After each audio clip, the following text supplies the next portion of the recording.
Ganito itsura ng lugar nila dito. Ang ganda. As in, ito oh, ito kanto nila to. Yan.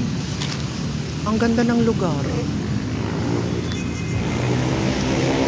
Ando ng Mercury. Ayun ang 7-Eleven. Ang ganda ng lugar. Puro ano, social ang dating. Pero, hindi naman siya yung para sa mga social lang. Pangkaraniwan lang sa kanila yan.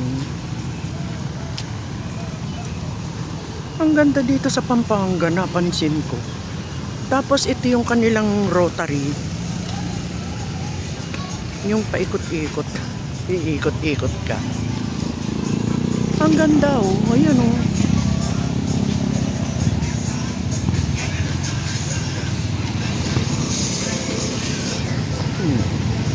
May paganyan sila sa Rotary nila oh. Rebulto.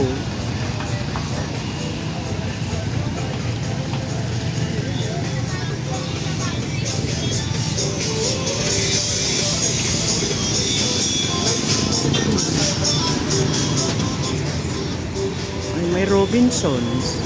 Ang SM dito sa SM Clark tsaka Pampanga. Malapit din to sa SM Clark. Malapit din sa SNR. Ang ganda nitong lugar. Apakalalapad ng mga karsada ng mga ganito nito. Halos lahat ng nakita ko puro malapad. Hindi siksikan tsaka parang wala akong nakitang bahay ng mahirap. Yung parang mga squatter ang dating. Parang wala akong nakikita. Baka naman nakatago lang. Pero mahilig sila sa ganito. Yung mga ganyang padali nila. Oh. Yung maganda ang dating ng mga building. Ang restaurant sa kanila, parang pangkaraniwan lang. Puro ano,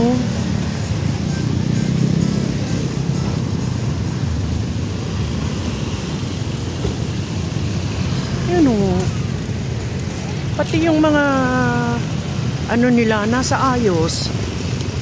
Yung mga nagtitinda ng mga may payong-payong, ayan, kagaya niyan, maayos, hindi marumi, malinis. Dito yung ano oh, yung kanto nila, kanto ng subdivision. Lumabas kami, naka-e-bike kami ni Pulongkoy. O diba? Tapos ayun yung simbahan. Ayun. Ito, ewan ko kung ano tong building na tong malaki na to. Ayan o. Ang gaganda. Tapos sa likod niyan may kainan. Social din ang dating, pero mga mura lang daw. Eh, ano kaya yung building na malaking yan? Hindi kaya City Hall? Kasi simbahan, ayun.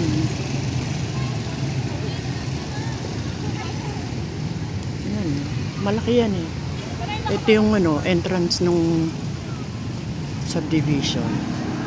Tapos, ayan yung Rotary.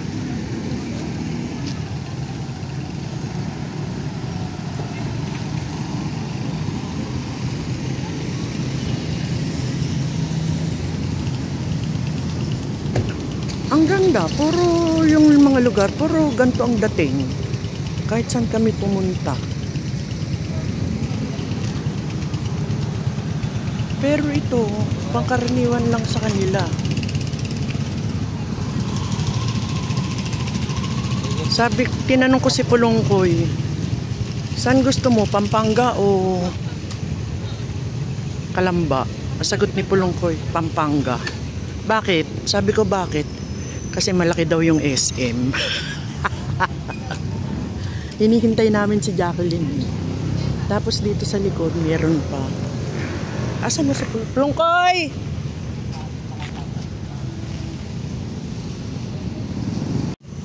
Tapos dito meron pa. Ay, munti ka na ako dun ah.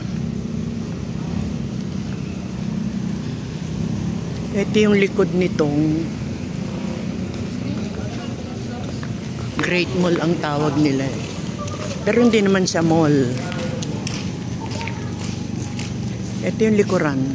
Meron na naman ditong puro magaganda yung structures nila. Ang daming kainan.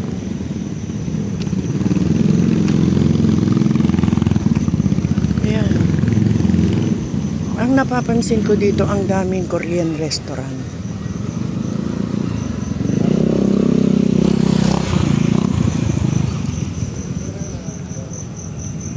Ayan o.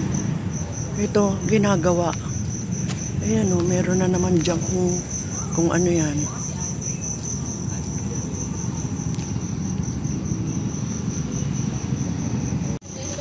Kakain kami dito.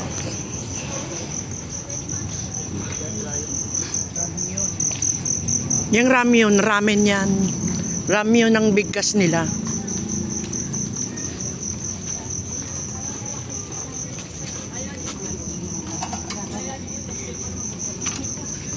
Pasok. Dali, ang daming gamo-gamo.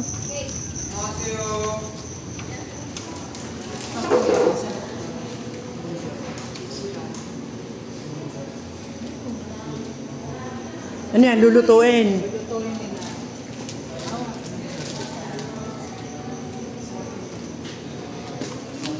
Ayun yung kinakain natin. Cheese ramen. Stir fry. Ito kaya, ito yung buldak ko.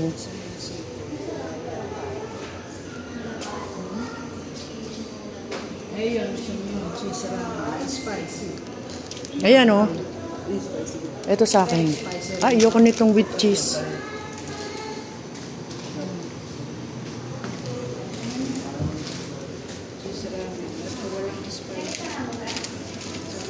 Spice. Ito yung spicy seafood o.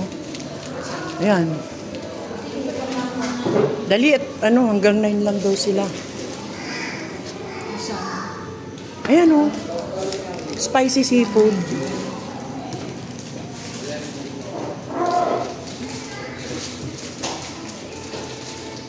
Ito, bakit kaya may cheese? Ayoko nung may cheese. Dito kukuha ng toppings. Yung ano. Meron ako. Fish.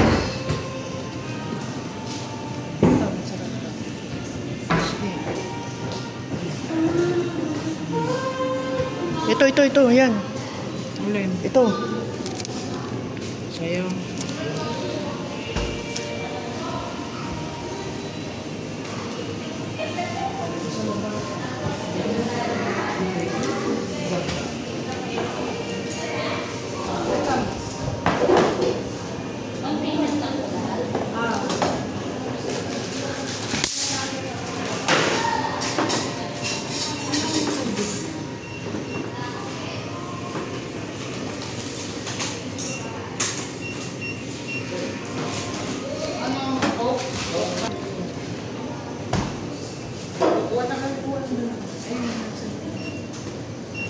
Okay na to. Yes po. Then sa left side na lang po may mag-assist na po sa inyo.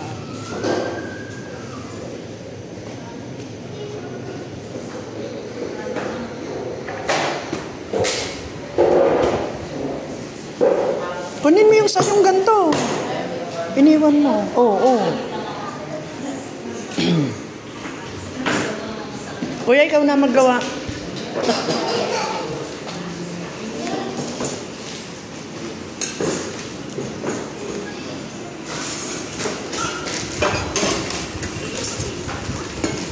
Sige sir, dito na lang po. O, lang ko ilagay mo yung sayo dito. Hindi. Yun. Sama mo yung tray. Isama mo yung tray. Diyan. Lagay mo dyan. Yan. O, ito. Dito. O, lagay mo.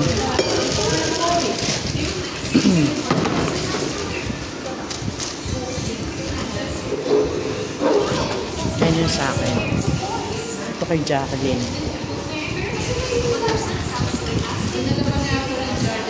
Oh.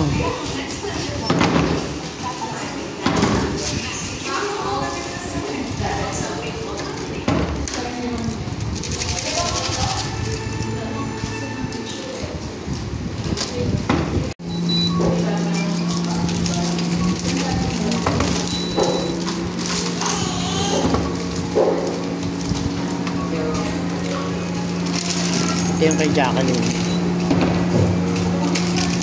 Kay Pulongkoy. And sa akin. Ay!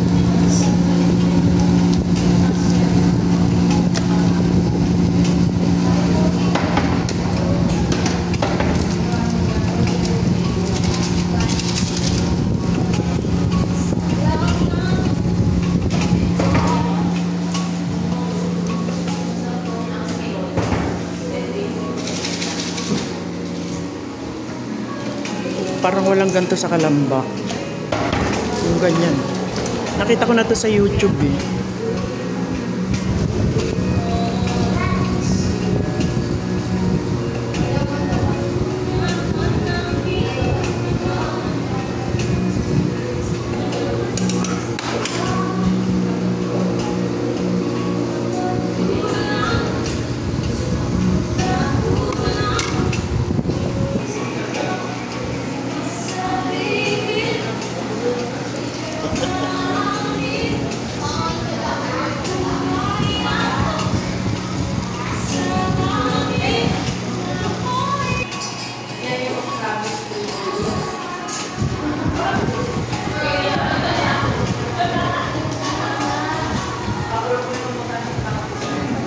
Ito mukhang maganda. Ito yung kay Jacqueline. Ito may cheese.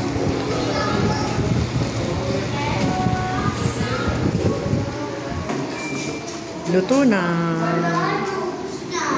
Tapos, ayan yung kay Pulongkoy. Ito naman yung kay Jacqueline. Hindi muna.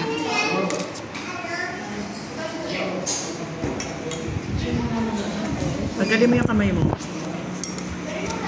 Tanggalin mo yung chopstick.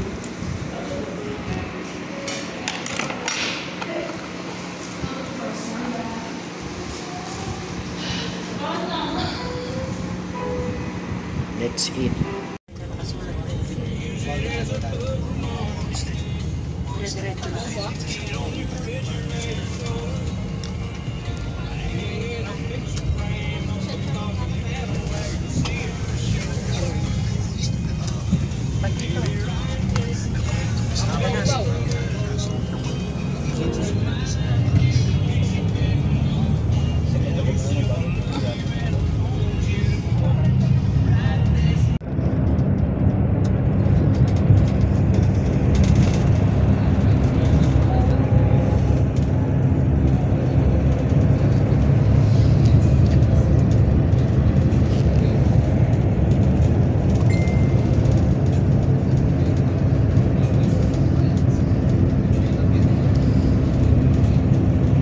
Apat na. Lumabas na. Baba na.